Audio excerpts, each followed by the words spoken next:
Good evening and welcome to Horror Time. This is another episode of Scary Stories to fall asleep to. Before we get into tonight's episode, remember to subscribe to our channel and turn on notifications. And now, without further ado, tonight's stories. Graveyard Stories by Necessary Lab 3624 from Reddit/True Scary Stories. I'm a graveyard enthusiast. I love the quiet atmosphere and the beautiful landscaping, making it a great place for reflective walks. One hot day, I wanted to sit down, but the only option besides the ground was a crypt that sat alone at the fork of one of the paths. Out of respect, I said, "Please, may I sit here and rest for a while," as I climbed on top. Almost immediately, I felt 2 knocks from beneath me. I told myself it was just my imagination, but then I felt 2 more knocks. I said out loud, "I mean no disrespect. Knock twice more if you want me to leave." There was a hesitation, then 2 distinct hard knocks hit me right where I was sitting. I quickly said, Okay, I'm going," and left. Lol. Another time, I visited near dusk. I've walked through the children's section many times before and seen the toys people have placed on the graves. Some of these toys look over 50 years old. This night, instead of just walking past, I stopped and thanked the children for coming here and trying to fulfill their destiny in some way, telling them I was sorry their lives were cut short. As soon as I said, "Rest in peace," one of those old decrepit toys began to flash little lights and play music. My significant other noped all the way back to the car. I actually stayed and tried to talk, but nothing else happened. Lastly, I visited a different graveyard. This time, an old Moravian graveyard, with graves dating back to the 1500s, maybe earlier, but I couldn't read them all. The graveyard has huge hills, with mausoleums tucked into them. I like to sit on top of one and look out over the whole place. It's very serene. On this day, I sat up there and watched a fox, spinning in circles way down at the bottom of the hill. It seemed confused, like it had rabies. I didn't want to move until it left, so I waited. Suddenly, a woman appeared out of nowhere, though I could see the whole place, and walked toward a grave near where the fox was spinning around. I got worried for her and stood up to shout that there was a rabid fox and she should run away. But when I stood up, she was gone. I waited for the fox to reappear, but it had vanished too. Just like that, they were both gone. I cautiously climbed down and went to the spot where I had seen it all happen. No woman, no fox, nothing but quiet graves and beautiful flowers.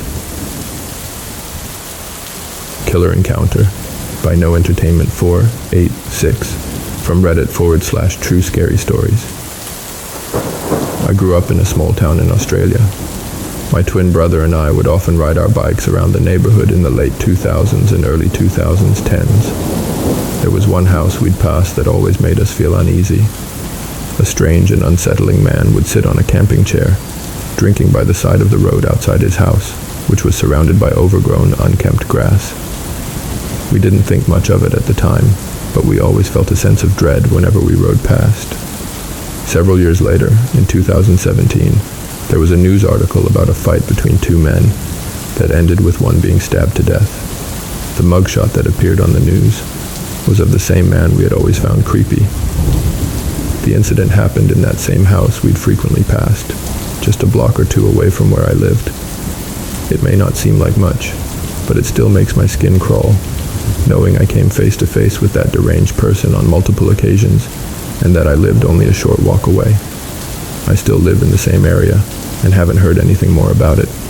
I hope he's locked up for life. The Quiet Guy by Indigo Flowers 7 from Reddit/True Scary Stories. Years ago, when I was pregnant and between jobs, I used to do yard work for my aunt. During that time, she was helping out an older couple in their 50s, William and Jenny, who had fallen on hard times. They were staying at my aunt's house while trying to get back on their feet. William, who was a quiet and kind man, also did repairs around the house in exchange for their stay. One day, while I was working in the yard, I noticed William standing outside, staring at the road. He looked troubled, which was unusual for him. I asked if he was all right. "Yes, well, I guess," he replied. I've always tried to be empathetic, so I told him that if something was bothering him, I was happy to listen. After a moment, he pulled out a cigarette case, lit one up, and took a long drag. I hadn't noticed that he smoked before. Then, he started to tell me about where he and Jenny had been staying before they moved in with my aunt. They had been living in a rundown RV, driving it from place to place and parking wherever they could for the night. One night, they parked in a shabby part of town, near some old train tracks about 30 minutes away from my aunt's house. It was late, after dark. As soon as they parked, William was hit with an overwhelming sense of anxiety, doom, and fear that he couldn't fully describe. He wasn't a believer in the paranormal, but he said he absolutely sensed something that didn't feel human. It felt like evil was sharing the space with them. Jenny, who didn't seem to feel what William was experiencing, took their small dog outside to use the bathroom. William stayed alone in the RV when suddenly the door swung open on its own. He called out for Jenny, but she didn't answer. Then he felt an ice-cold chill and heard something, heavy breathing and low snarling, though he couldn't see anything. All of a sudden, he felt heavy footsteps running towards him, and then something went through him. His entire body went ice-cold, and he smelled sulfur in the air. He was paralyzed for a few moments before he fell, got back up, and ran out of the RV. He couldn't find Jenny and started screaming for her. She eventually appeared, out of breath, and told him that the dog had run off as soon as she took him outside. The dog was shaking, terrified, like they had never seen before. They quickly gathered their things and left the area. William told me it felt demonic, like whatever it was wanted to harm him. It took him months to tell Jenny what had happened in the RV that night. As he recounted the story to me, he was shaking. The memory clearly still haunted him, and he said he occasionally had flashbacks of that presence passing through him. The ice-cold chill, the pure fear and paralysis. Whatever it was, he believed it wasn't human and wanted to harm him. "Never, ever felt anything like that," he muttered under his breath as he lit another cigarette. This happened over 10 years ago, so I apologize if some of this is hard to follow. I'm not a professional storyteller, but hearing William describe this experience is something that has stayed with me, and I've always wondered what was really out there by those rundown train tracks. My Memory by WiseRun1571 from Reddit/True Scary Stories. When I was younger, I lived in a small house. One afternoon, my sister, younger brother, and I were home alone while our parents were at work, and our other siblings hadn't returned yet. It was daytime, and I was hanging out in my sister's room. She was on the computer, and I was drawing. This was back when dial-up internet was still a thing. Meanwhile, my brother was in the living room. Feeling a bit hungry, I decided to head to the kitchen for a snack. As I walked down the hallway and past my room, I suddenly froze. There, hanging from the ceiling fan in my room, was a figure with a noose around its neck. Its head was bowed and shrouded in black. I was overwhelmed by an icy chill and couldn't physically move. I blinked repeatedly, telling myself it wasn't real. I closed my eyes, hoping that what I saw was just my imagination. But when I opened them, the figure was still there, hanging. I turned my head away, and when I looked back, it was finally gone. Still shaken and unsure of what I had just seen, I walked to the kitchen. I saw my brother in the living room and considered telling him, but he was younger, and I didn't want to scare him. Confused and terrified, I kept the sight to myself, convincing myself it was just my imagination. That same night, I faced my fears and slept in my room. Our house was small, and I shared the room with my other sister. I avoided sleeping near the ceiling fan, instead curling up close to the wall and facing it. I reassured myself that it was nothing and that I was safe, and eventually, I drifted off to sleep. The next morning, as I was groggily waking up, my mom barged into my room with a pair of scissors. Without saying much, She cut the rope I had tied to the ceiling fan's pull lever, which I had added because I was too short to reach it. That's where it was hanging from. My parents' native tongue is Vietnamese. My mom simply said one word in Vietnamese. Scary. Her reaction suggested she had seen something too. For context, I lived near a cemetery. I think that's why it happened. We moved out of that house eventually, and for some odd reason, I thought about it again today. Now it's just a distant memory. Why I don't play with Ouija boards anymore, by number 9832, from Reddit/True Scary Stories. Here are 2 stories. The first is super creepy, and the second is more sad, explaining why I no longer participate in these kinds of activities. I want to preface this by saying that I grew up seeing ghosts, so the topic of spirits wasn't new to me. However, I was so scared by them that around the age of 7 or 8, when our energetic systems start to become more individualized, I trained my brain to stop seeing them. I never talked about it with friends, because my family didn't believe me, so I assumed they wouldn't either. The first story takes us back to the 2000s. I was a little girl celebrating my friend's birthday. She always had a Halloween party since her birthday fell around that time. She often mentioned that her basement felt strange, and she didn't like being down there alone. That year, since a group of about 10-year-old girls isn't exactly bedroom material, her mom and grandma set us up in the basement. We played those weird games like light as a feather, stiff as a board. Fun fact, I was the only one we successfully levitated. I remember opening my eyes and nearly touching the ceiling. It was spooky. As some of us started to get tired, we brought out the Ouija board. A few of our friends were too scared to participate. We asked innocent questions, like who the birthday girl would marry, and how old we'd be when we had kids. Typical kid stuff. I asked a question about myself, and it replied with dead, which freaked some of the girls out even more. Then, one of the girls screamed, saying she saw something behind me in the mirror. That was enough for us to stop. Later that night, 3 of us, including me and the birthday girl, couldn't sleep. We were curious if the board was real or not, so we decided to try it one more time while everyone else was asleep. We were close to 3 a.m. What we heard is called the witching hour. Remember, we were about 10 or 11 years old, clueless, and had no idea what we were doing or who we were talking to. We asked the board if it could do something for us. We requested that at 3:15 a.m., the girl who saw something in the mirror would wake up and say something specific. I don't remember exactly what we asked her to say, just that it involved looking into the mirror. After asking, we said goodbye to the board and put it away. We were skeptical about whether our request would happen, but then 3:15 a.m. hit. The basement had a big grandfather clock that no longer chimed but still functioned. Just as the time changed to 3:15 a.m., it happened.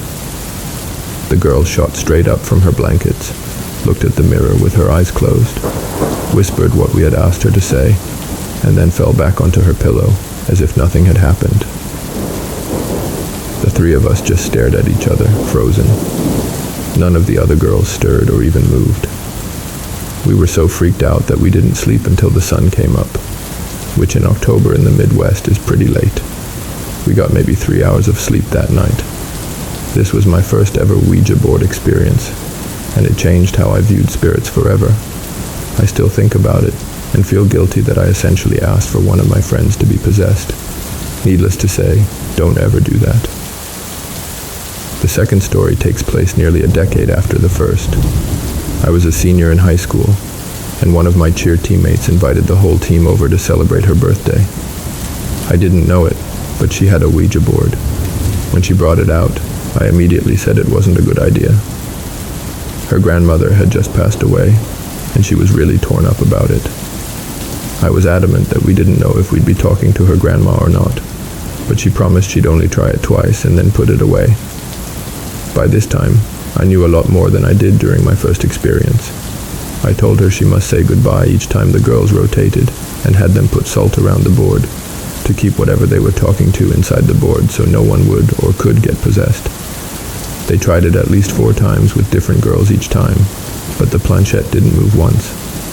They all laughed at how scared I had been earlier, calling the board stupid and saying it doesn't actually work. Annoyed, I said, "You know what? I'll do it, and I'll prove to everyone here that these boards are real." It was me, the birthday girl, who was a class below me, and two other girls from my class who had only joined the team that year. We placed our fingers on the planchette and did the 3 circles to begin. I asked who we were talking to, and the planchette moved for the first time that night. The 2 girls in my class were huge skeptics. They accused me of moving it, but the information that came out was something I never knew until they connected the dots for me. The board first went to the letter J, then to the letter R. We were all confused because JR wasn't a name or someone we knew, or so we thought. We asked why they were here, and the board spelled friend. We asked again who it was, and the board spelled JR. We then asked what the J stood for, and the board spelled out JONAT, and one of the girls from my class screamed, "No way." We all looked at her in confusion. She asked, "Is this Jonathan Ramon?" The planchette immediately moved to yes. The 2 girls went silent, and we just waited. The birthday girl asked who JR was, and the girls started to explain. JR was a guy in the class above me. I knew of him but didn't know him personally. I had cheered all 4 years of high school, so I knew him from the football team, but that was about it. He had passed away during our sophomore year, his junior year, from carbon monoxide poisoning. He didn't want to wake his parents after coming home from a party in the middle of winter, so he slept in his car with the engine running in the garage. His parents found him the next morning. I remember how devastated his class was. His friends didn't come to school for at least 2 weeks out of grief, and we had a big celebration on the football field in the spring. Back to the Ouija board, the 2 girls in my class were panicked. They looked at me weirdly, and I said, "Well, it must be him coming through." They insisted it was impossible because the board doesn't work, and accused me of making it all up and moving the planchette. They called me horrible for impersonating JR, but I wasn't. I said, "Let's keep going and see what else comes up." I knew they were friends of his and could validate the information that came through. They reluctantly agreed and anxiously asked a few more questions. They asked what his football number was. The planchette moved to 2 numbers, and the girls were in shock. I looked at them questioningly because I had no idea what his number was. Then they asked what color his car was. The board answered red, which was true. I at least remembered that the picture they used for his celebration showed him and his red car because he loved that car. They then asked who his best friend was, and I definitely had no idea who that would be. The board spelled out his best friend's name. The guy was the only person in our school with that first name, but we asked for the last name just to see if it would spell it correctly, and it did. The girls didn't even say goodbye. They flung the board at me. They called me a liar, saying I made all of this up. They were sobbing and screaming at me, making me incredibly uncomfortable. I was nothing but the tuner, the instrument that opened the veil for them, and they thought I was an awful person. The whole team fell silent, and I just left because of how uncomfortable I felt. Even though I had been captain of our team and had cheered with most of those girls for at least 3 years, the majority didn't talk to me for at least 2 weeks, even at practice. Many thought I was either crazy or disgusting. Only a few understood that I wouldn't have known that information based on who I was, friends with at school, and who I actually hung out with. JR and I had never truly crossed paths for conversation until that night. If it was actually him, that is. I think it was, but I do know that spirits can pretend to be someone and read our thoughts and memories. I don't use Ouija boards anymore because you never know who you're going to get or who you're going to upset, even if it does work. Now, I am a practicing energy reader and medium. All of these experiences have taught me how to connect more safely with the other side. Creepy Teacher by Winter Traditional 660 from Reddit/True Scary Stories. So, this happened a while ago, back in high school. I can't remember exactly when, maybe in grade 11 or 12. Anyway, we had a new staff member at our school. At first, he seemed chill and was pretty respected by both students and teachers. He was always friendly, very animated, and always in a good mood. But after a few months, he started doing some strange things. For reasons I still don't understand, he began showing up at some of our parties. Yes, there were a lot of people there, but we were all around the same age. Then this guy, who looked like someone's uncle, just shows up, drinking and smoking weed with everyone. At first it seemed like he just wanted to hang out and party, but then it got weirder. He started asking his students to hang out and smoke weed after school, at his place. And believe it or not, someone actually went along with it. I won't say where or who this happened to, but let's just say he ended up going to court, got charged, and was fired from his job. It was pretty crazy. I'm glad I wasn't one of his victims. But yeah, true story.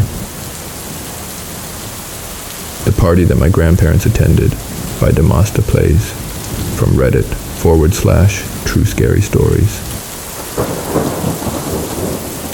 This is a story my mother told me a few months ago.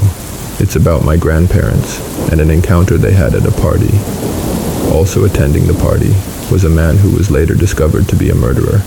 He had killed around 5 people over the course of his life. At some point during the party, they ran out of beer, and the murderer asked my grandmother if she wanted to go with him to get more. This man was known for always carrying an axe and had a reputation for killing women. He also happened to have attended some of the same classes as my grandfather. At first, my grandmother agreed and went to ask my grandfather for permission to go with him. My grandfather initially said yes, and they were about to leave to get the beer. But just before they left the party, my grandmother suddenly changed her mind and decided she didn't want to go anymore. At that time, the murderer hadn't yet claimed all of his victims. When I mentioned this story to my grandmother, she said she had a very strange feeling about him and felt unsafe in his presence. This story took place in Europe around 1975, I believe. English isn't my native language, so I apologize for any mistakes in phrasing. My Best Friend's Mom by What's Cookin' Beach, from Reddit/True Scary Stories. My friend and I were talking about this earlier today, and it made me want to share it with other scary story lovers. To this day, it remains one of the scariest things that's ever happened to me. For the sake of the story, I'm going to refer to my friend as Lola. This happened 11 years ago, but I didn't tell Lola until 3 years ago. I didn't want her to think I, 33F, was crazy or make her scared of her own house. Lola and I went to culinary school together. She was a year below me, but through mutual friends and working at the same restaurant, we became friends. We got close enough that we started going out in a nearby city and crashing at her house on the weekends. Lola started dating a new guy and wanted to spend the night at his place. So one night, after bar hopping and singing our lungs out at a dueling piano bar, she brought me back to her house to tuck me in before heading out to her new boyfriend's place. She shared a room with her sister, who was home that night. I was very drunk and fell asleep immediately. Everything seemed completely normal at first. In the morning, everyone in the house was getting up for school and work. We didn't have school on Fridays, and I woke up slightly, exchanging a few words with Lola's sister. There were 4 people getting ready and only one full bathroom, so everyone was arguing and rushing to get out the door. It was chaotic and tense, and then suddenly, everything went silent after the front door slammed shut. They had all left together, and the house was quiet. My hangover quickly pulled me back to sleep, and I knocked out again. I groggily woke up in Lola's bed and sat up. The room looked slightly abstract and hazy, with the hangover still holding me in its grip. Then I woke up again, but this time I snapped awake. I was still in Lola's bed, and when I glanced around the room, it looked warped and hazy. I snapped awake again. It felt like I was stuck in a loop, but each time I woke up, my surroundings looked as they should, except slightly off. I snapped awake once more, but this time I saw Lola's mom standing in the doorway. Something about her was off. The way she stood, the way she stared. Suddenly, she staggered across the room her face contorting into a grimace. She grabbed onto me, shaking and hitting me while snarling and growling. I tried to fight her off, but I realized I couldn't move my body. I was in sleep paralysis. I knew I was dreaming and fought desperately to wake up and return to my body. As soon as I finally broke free and woke up, I instantly grabbed my bag from the floor, sprinted down the stairs, ran out the front door, and jumped into my car. I didn't even take the time to turn on music or set my GPS. I was in a complete panic, peeling out of there and speeding away. 3 years ago, Lola joined me on a road trip after I decided to move across the country. She had moved out of that house, and her family had sold it, so I finally decided to tell her the story. Her response was, "That makes so much sense. She's a demon." She and her mom hadn't been getting along at the time, so she was only half joking. This wasn't the first time I've had that experience in a dream, waking up repeatedly in my current surroundings but still in a dream state, stuck in a loop until another person or being appears. But it was the only time it was someone I knew, and the first time one attacked me. Thoughts? Shadow Figure in My House by Sea Dragon from Reddit/True Scary Stories. This happened about 3 years ago when I was still in college. It was late at night, and I was studying in my room with my laptop in front of me. From where I was sitting, I had a clear view of the living room. The room wasn't completely dark, just dimly lit. As I was focused on the screen, I suddenly felt like I was being watched. I looked up and couldn't believe what I saw. A figure, entirely black with no face, just a huge blob of darkness, was standing in the living room near the curtains, staring right at me. It didn't move when I saw it, and I couldn't move either.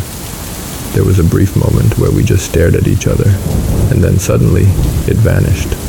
I was still in shock and couldn't move for a minute. I know what I saw, and it knows too. I knew I had to check the house, so I grabbed my phone, turned on the flashlight, and ran to the living room. There was nothing. I went to my mother's room, and she was sleeping. Not wanting to wake her, I checked the rest of the house and found nothing, then returned to my room and sat back down in front of my laptop. The whole night, I was in shock. But what was interesting was that I didn't actually feel threatened. I was both curious and scared. At that time, my father was living separately in another state due to his job. Months later, when he visited us, he told us that he saw a shadowy figure in his house too. I asked him the date and month, and it turned out to be around the same time period when I had my encounter. I wondered for a long time if it was just a dead relative visiting us or something really creepy. But after that, I had a few more small incidents in that house, which sort of made me immune to being super scared.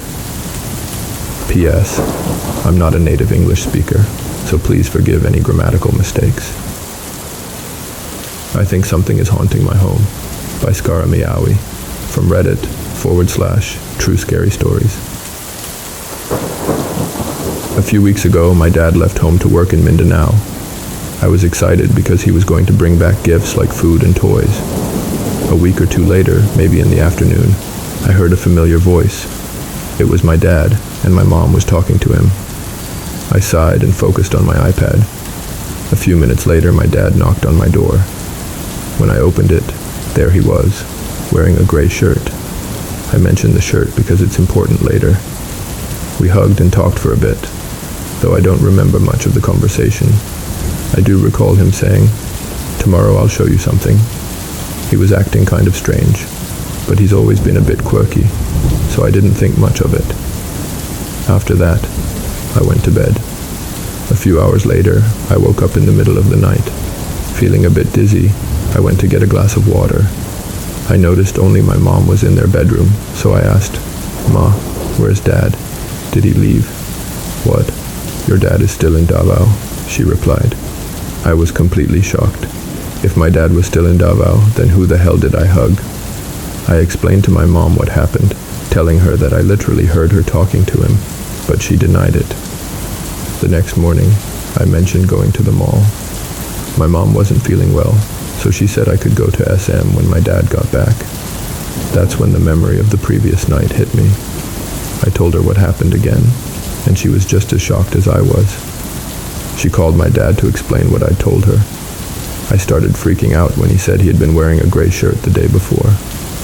A few weeks passed, and I had somewhat forgotten about the experience. Then, my mom asked me if I had gone into their bedroom and opened the closet. I said no, and she told me she saw someone opening the closet. She didn't think much of it at the time because she assumed it was me, but it wasn't. I had stayed up all night, and my friend who was living with us hadn't left the room. Neither had I, as I was too busy watching TikTok. My dad thinks someone might be haunting the area, but I don't think the house is haunted since no one died here. Plus, my dad built it. My theory is that an Encanto might be toying with us. Encantos are deities, or nature spirits, that Filipinos used to worship and respect during pre-colonial times. Of course, this theory could be easily disproven. Maybe a gust of wind opened the closet, but the question that still haunts me is, who the hell did I hug that night? If it wasn't my father, then who was it? Thank you so much for joining us for another episode of Horror Time. If you enjoyed the video, please consider leaving a like and subscribing for more videos. Have a great evening, stay safe, and good night.